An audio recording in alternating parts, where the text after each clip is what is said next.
कुछ लोग ना अपनी हार स्वीकारने से इनकार करते हैं। और आज की बात नहीं है, इतिहास से ऐसा चलता आ रहा है कि बहुत सारे लोगों ने अपनी हार स्वीकारने से इनकार किया। लेकिन उस टाइम पे जो लोग भी अपनी हार स्वीकारने से इनकार करते थे ना, उनके साथ जेन्युइनली किसी ना किसी चीज में गलत हुआ होता था। पर अभी बंगाल में जो चल रहा है, जो हार स्वीकारने से इनकार कर रहे हैं, वो गलत के साथ गलत हो रहा है। जिस प्रकार का रेडिकलिज्म अभी बंगाल में बढ़ता जा रहा है, जिस प्रकार की मार काट अभी बंगाल में बढ़ती जा रही है, लोग जिस प्रकार से बंगाल में बिहेव कर रहे हैं, वो क्लियर एंड कट स्थिति बताता है कि क्यों बंगाल आने वाले समय में ग्रो नहीं कर सकता। देखो, मैं जानता हूं कि रीजनल पॉलिटिक्स इंपॉर्टेंट होती है, क्योंकि नॉर्थ वालों को ज्यादातर ये लगता है कि हिंदुस्तान हमारे पप्पा का है। ज्यादातर पॉलिटिकल फेसेस, सेलिब्रिटिकल फेसेस जो है वो नॉर्थ के हैं, तो उनको ज्यादा लगता है कि ज्यादा हमारा है। पर ऐसा नहीं है, बराबर ही है। तो इसलिए जो सदन की जो पार्टीज होती है, लोग होते हैं, वो रीजनल पार्टीज पे ज्यादा बिलीव करते हैं कि नेशनलिस्ट पार्टी छोड़ो, कम से कम हमारे लिए तो ये जंग लड़ रहे हैं ना। लेकिन अब हार गए, वो जनता ने हराया है, डेमोक्रेसी है, लोकतंत्र है अभी भारत में। हारने के बाद भी अपनी हार स्वीकार नहीं कर रहे हो, और जितना ज्यादा रेडिकलिज्म वहां बढ़ाने की तुम कोशिश कर सकते हो, उतना ज्यादा रेडिकलिज्म वहां बढ़ा रहे हो। गरीब आदमी वहां पर पोस्टर लगा रहा है, उसको जाके गोली मार दी। रात को कोई प्रचार कर रहा है, उसको जाके गोली मार दी। वो कोई बीजेपी के प्रवक्ता कार्यकर्ता नहीं है जिनको तुम गोलियां मार रहे हो। वो लोग हैं जो उन लोगों के कहने पे काम कर रहे हैं। संविदा पे होते हैं ना कुछ लोग, कॉन्ट्रैक्ट पे होते हैं, वो लोग हैं जो उनके कहने पे काम करो, तुम उनको जाके गोलियां मार रहे हो। किसी का बेटा मर गया, किसी का भाई मर गया, किसी का बाप मर गया, क्यों? क्योंकि तुमसे तुम्हारी हार स्वीकार नहीं हो। मैं कोई बीजेपी का प्रवक्ता नहीं हूँ कि मैं उनके पक्ष में बोल रहा हूँ। जो गलत है मुझे वो बोलना अच्छा लगता है, राजनीति के सेंस में।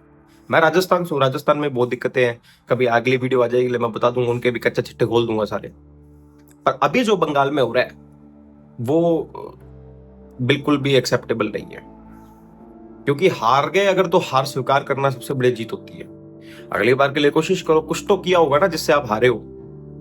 उसके बाद इस तरीके से बदला लेना, इस तरीके से अपने रेडिकलिज्म को बाहर लेके आना, तो सबसे बड़ी गलत बात है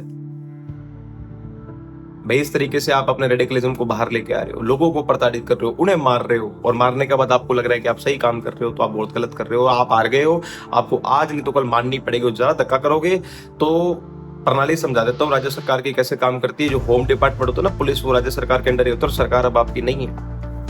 और आपको बदला लेना है तो सीधा बीजेपी से जाके बदला लो, उनके दफ्तरों में जाओ, उनके नेता को उठाओ और उनको पीटो। गरीब आदमियों क्यों परेशान कर रहे हो यार? वो बेचारा उनके कहे काम कर रहे हो, वो तो आप कहते तो भी काम करता हो, तो वो कह रहा है मेरी पोस्टर की दुकान है, मेरी पोस्टर की दुकान से कोई बंदे ने मेरे को टेंडर दिया कि यार तू 10,000 पोस्टर लगा दे इस पर्टिकुलर एरिया में। अब वो बंदा कौन है, क्या करता है, मुझे क्या लेना देना यार?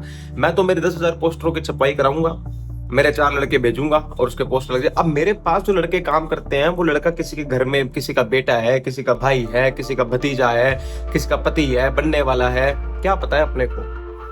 मैंने काम दिया, वो अपनी बड़ी शिद्दत से काम करने गया, और उसके बाद तुमने उसके साथ क्या किया? गोलियां मार रहे हो। तो हार स्वीकारनी चाहिए। और अगर आप हार स्वीकारते नहीं हो ना, जो कि इतिहास में बहुत सारे लोगों ने नहीं स्वीकारी, तो उन्होंने इसलिए नहीं स्वीकारी क्योंकि वो जेन्युइनली जानते उनके साथ गलत हो। तुम तो गलत करने वाले थे यार, आज तुम्हारे साथ हो रही तो तुम्हें मिर्ची लग रही है। अब हार गए हो, बंगाल तुम्हारे हाथ से जा चुका है, तो तुम्हें हार स्वीकारनी पड़ेगी। ये छोटी मोटी हरकतें तो तुम 2 दिन 15 दिन और कर लोगे, उसके बाद क्या हो? तो हार को स्वीकारो, नए तरीके से शुरुआत करो। आप ही की जनता ने आपको हराया है, उन्हें खुश करने की कोशिश करो। वरना ये जो समा अभी दिखा है, ये आने वाले 10, 15, 20 साल तक ऐसे रहेगा, और छोटी मोटी हरकतें करने से कुछ नहीं मिलने वाला। तो दोनों पार्टियों के लिए जय बंगला और जय श्री राम। राजनीति राजनीति की तरह चलनी चाहिए। दुनिया का सबसे पुराना पेशा है ये। धन्यवाद।